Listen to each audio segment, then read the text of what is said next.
बिहार विधानसभा चुनाव से पहले पटना जिले में चल रहे अवैध मिनी गन फैक्ट्रियों पर लगातार पटना पुलिस की टीम कार्रवाई कर रही है और इसी कड़ी में एसपी पश्चिमी भानु प्रताप की टीम ने कल देर रात शाहपुर थाना क्षेत्र इलाके के सरारी गांव के एक अपार्टमेंट के कमरा संख्या 607 में चल रहे अवैध मिनी गन फैक्ट्री का खुलासा किया है और इस मामले में पुलिस ने 2 हथियार बनाने वाले लोगों को भी गिरफ्तार करने के साथ साथ कुल 58 चक्र जिंदा कारतूस और आधा दर्जन से ऊपर अर्धनिर्मित और निर्मित हथियारों को भी बरामद करने में सफलता हासिल की है।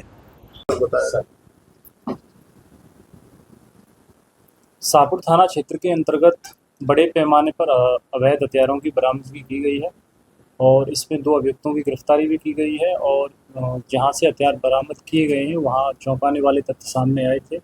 वहां एक फैक्ट्री यानी मिनी गन फैक्ट्री के रूप में उनको बनाया जा रहा था, मैन्युफैक्चरिंग किया जा रहा था और इसमें बड़े पैमाने पर छापेमारी पुलिस के स्तर से कल रात्रि को की गई थी। और घटना का विवरण इस तरह से है कि शाहपुर थाना क्षेत्र के अंतर्गत सरारी स्थित एक अग्रणी होम अपार्टमेंट है जिसके फ्लैट नंबर 607 में इन अवैध हथियारों का निर्माण और खरीद बिक्री का कार्य लंबे समय से चल रहा था और इस अपार्टमेंट में से ही 2 अभियुक्त अवधेश कुमार वर्मा सन ऑफ योगेंद्र प्रसाद वर्मा इसकी गिरफ्तारी हुई है। अमन कुमार उर्फ छोटू कुमार, अमन कुमार सन ऑफ छोटू कुमार इसकी गिरफ्तारी हुई है और इन दोनों के पास से बृहद पैमाने पर अर्धनिर्मित जो हथियार हैं वो मिले, पूर्णतः बने हुए हथियार मिले इनके पास से और इसके अलावा हथियार बनाने के लिए जो इंस्ट्रूमेंट उपयोग होते हैं उनकी भी बरामदगी इनके पास से की गई है और इसमें 4 देसी पिस्टल इनके पास से बरामद हुई है और 4 मैगजीन जो पूर्णतः बनी हुई थी वो इनके पास से हैं और 2 अर्धनिर्मित मैगजीन भी हुई है। इस तरह कुल 6 मैगजीन हैं, 7.65 बोर के 37 जिंदा कारतूस हैं, 8 mm KF का जिंदा कारतूस 21 है। इस तरह कुल 58 कारतूस बरामद हुए और क्योंकि जैसा कि मैंने बताया कि इनको खरीद फरोख्त का रिपेयरिंग का कार्य भी करते थे हथियारों का मिनी गन फैक्ट्री बना के, तो इनके पास से घटना स्थल से 30,500 रुपये कैश भी मिला है और मोबाइल भी इनके पास से बरामद किए गए हैं, 4 फ़ोन और बाकी का जो लंबा चौड़े इंस्ट्रूमेंट्स इनके हैं, रेती है इनके पास 12 पीस, हथौड़ी 6 piece, lathe machine 1 piece, screw driver 8 piece है, क्लास भी 3 मिले हैं इनके पास से, कटर 2 मिली है, ड्रिल मशीन 1 मिली है और भी एक लंबी सूची है इनके पास से जब्त की गई है और पुलिस द्वारा इसमें गहराई से अनुसंधान किया गया तो पता चला कि ये लोग यहाँ विशेषकर दानापुर, फुलवारी और मसौड़ी क्षेत्र में हथियारों की और सिटी एरिया में सप्लाई करते हैं और उन हथियारों का अवैध गतिविधियों में इस्तेमाल होता है, चाहे वो शराब की तस्करी हो या ज़मीन रिलेटेड इश्यूज़ हों उन पर कब्जा करना हो।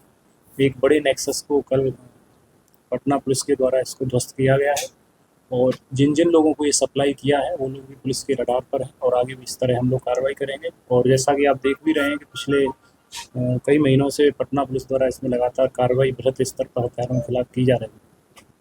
कितने लोगों को अब तक हथियार सप्लाई कर चुका होगा सर, क्या कुछ जानकारी? लगभग 100 लोगों के आसपास ये लोगों को सप्लाई किया है, पुलिस की पूछताछ में इसने बताया है और हम उन लोगों तक पहुंचने की कोशिश कर रहे हैं। में हथियार को बेचता है, उसके लिए एक टीम भी हमने SIT की बनाई है, SDPO दानापुर 1 के नेतृत्व में। क्या पूछ रहे हैं आप? किस तरह के हथियार बनाए जाते हैं? हाँ, मैंने बताया पिस्टल और मुख्यतः कट्टा। अभी जो बरामद हुए सारे के सारे पिस्टल बरामद हुए इनके पास से, कट्टे भी बनाए जाते थे और पिस्टल भी बनाए जाते थे। पानी में बेचते थे? पिस्टल लगभग 35 से 40 हज़ार में बेची जाती थी और कट्टा 5 से लेकर 10,000 की जो रेंज होती है। बाहर का भी नेटवर्क सामने है? बाहर का इसमें है, आरा से भी रॉ मटेरियल खरीदता है जो उसके बनाने के लिए, जो क्योंकि रॉ मटेरियल भी बड़ी मात्रा में सीज हुआ है, जो उसका जो उसका बेस होता है या उसका जो मैगज़ीन होता है उसको बनाने के लिए जो अच्छी क्वालिटी का जो चद्दर है, वो जो सीट इस्तेमाल हुआ है, वो सारा इन लोगों के यहाँ से बरामद हुआ। कारतूस भी इनके यहाँ से बरामद हुआ है, क्योंकि मैंने बताया कि उनसे खरीद फरोख्त भी होती है उनके यहाँ से। 58 कारतूस, जिंदा कारतूस इसके यहाँ से बरामद। कारतूस से संबंधित हाँ, बताया गया है कारतूस भी ये लोग बाहर से मंगाता है, फिर यहाँ फुटकर में उनको बेचता है रिटेल। एक कारतूस को लगभग 700 से 800 रुपये पर कारतूस के हिसाब से बेचा जाता है। बनाने वालों हाँ, ये बड़ा दिलचस्प थे, पुलिस अनुसंधान में पता चला, आपने जो पूछा है, ये बाई प्रोफेशन आईटीआई है, इन्होंने आईटीआई की हुई है। और ये पुलिस ने पूछा कि आप इस कैसे सीखे हो, तो किसी भी कहीं ट्रेनिंग नहीं ली, ये सेल्फ ट्रेंड है। आईटीआई की जो ट्रेनिंग थी उस ज्ञान का उपयोग उन्होंने सदुपयोग न करके दुरुपयोग किया है उस ज्ञान का। जो नॉलेज वहाँ इन्होंने आईटीआई प्रशिक्षण के दौरान एक्वायर की थी अभियुक्त ने, अवधेश कुमार वर्मा सन ऑफ योगेंद्र प्रसाद वर्मा है जिसका नाम, उस नॉलेज के बल पे उसने वहाँ पे जो उसमें जिस ब्रांच में उसने सीखा अपना, उसकी स्किल को इन्होंने हथियार बनाने में उपयोग किया है। और ये लंबे समय से इसमें काम कर रहा था, लगभग 100 के आसपास तो पुलिस के बयान में कबूला है कि हमने लोगों को सप्लाई किया। इसका ग्रुप बहुत बड़ा नहीं है, लेकिन इसके पास लोग लेने के लिए आते हैं, तो इनके ग्रुप का हिस्सा नहीं है। कोई भी रैंडम व्यक्ति कांटेक्ट करवाता है कि भाई आपको हथियार चाहिए तो वहाँ से आपको मिल जाएगा, इस तरह से बेचता है बना और रिपेयर भी करता है। अब तक कितने हथियारों का ये निर्माण कर चुका था? मैंने बताया ना, 100 से अधिक लोगों को लगभग ये हथियार बेच चुका है। और ये कल डील होने वाली थी और पुलिस को इसके बारे में जैसे ही पता चला तो हम लोगों ने इसमें कार्रवाई की। तो आप जैसे देख रहे हैं, इसमें पिस्टल 4 पूर्णतः बनी हुई थी, मैगजीन 4 पूर्णतः बनी हुई थी और 2 अर्धनिर्मित थी मैगजीन, उनको बनाया जा रहा था। तो इसमें सारा इनका जो मटेरियल था उसको सीज किया गया। संपत्ति की भी जांच की जाएगी। हाँ, संपत्ति की जांच की जाएगी, बैंक अकाउंट्स की जो डिटेल्स हैं उनको भी खंगाला जाएगा और भी इनके साथ जो लोग जुड़े हैं उन पर सब पर कार्रवाई की जाएगी। इसमें एक SIT हम लोग बना देंगे।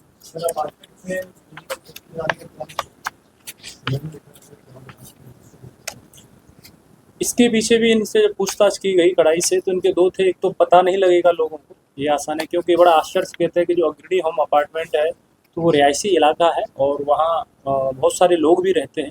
और ये बड़ा आश्चर्यजनक भी है कि अगर वहाँ कुछ ऐसी घटना होती तो बच्चे भी हैं वहाँ पर, महिलाएं भी हैं, पुरुष भी हैं, सब लोग रहता ही है वहाँ पर।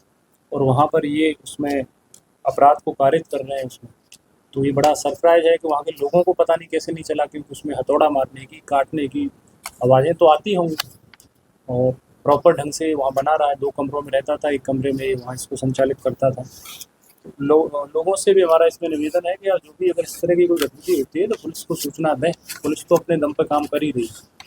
इस पूरे मामले की जानकारी देते हुए SP पश्चिमी भानु प्रताप ने साफ कहा है कि गिरफ्तार 2 लोगों में से एक युवक ITI का कोर्स भी कर चुका है और कहीं ना कहीं पढ़ाई से मिली अच्छी शिक्षा का उपयोग उसने आपराधिक गतिविधियों के लिए किया है। फिलहाल इस गिरोह में शामिल अन्य लोगों की तलाश तेज कर दी गई है। नीरज त्रिपाठी, News 24,